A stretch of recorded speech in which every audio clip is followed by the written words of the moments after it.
जी बिल्कुल, इंग्लैंड की cricket team दूसरा टेस्ट मैच खेलने के लिए इस वक्त मुल्तान में मौजूद है और दूसरा टेस्ट मैच का जो आगाज़ है वो 9 दिसंबर को होगा। इस वक्त हम निजी होटल के बाहर मौजूद हैं और इंग्लैंड की क्रिकेट टीम की मूवमेंट जो यहाँ पर शहर में जारी है, सिक्योरिटी को यकीनी बनाते हुए जो पुलिस है, ट्रैफिक पुलिस है और जो प्लान ज़िले इंतज़ामिया की जानिब से बनाया गया था उस पर अमल दरामद किया जा रहा है। रास्तों की थोड़ी सी बंदिश भी हो रही है जिसके बाद शहरियों को मुश्किलात का सामना करना पड़ रहा है। तो ऐसे में एक शहरी की जानिब से Lahore high court Multan bench में जो रास्तों की बंदिश के हवाले से जो पटिशन है वो जमा करवा दी गई है और इस पटिशन में चीफ सेक्रेटरी पंजाब को फरीक बनाया गया है। इसके साथ साथ अगर बात की जाए deputy commissioner Multan, chairman PCB और जो सीपीओ मुल्तान है, सीटीओ मुल्तान है, उन्हें फरीक बनाया गया है और इसमें कहा गया है कि जो वीवीआईपी मूवमेंट के बाइस जो रास्तों को मुख्तलिफ रास्तों को अहम शाहराहों को बंद किया जा रहा है, इसके हवाले से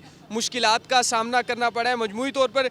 इस रिट के हवाले से बात की जाए तो ये रिट जो दायर की गई है आर्टिकल जो आइन का आर्टिकल है 199 उसके तहत दायर की गई है और इसमें जो रिट के हवाले से हम बात करें, जो पिटीशन जो दायर की है, ये पिटीशन दायर करने वाले एडवोकेट कैसर अब्बास हैं। उनकी जानिब से लाहौर हाई कोर्ट में बाज़ाब्ता तौर पर तहरीरी तौर पर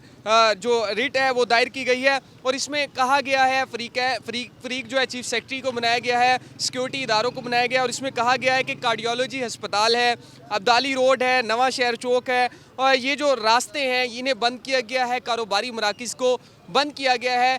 क्योंकि बेहतर अंदाज में ज़िले इंतज़ामिया इन तमाम चीज़ों को मैनेज कर सकती थी।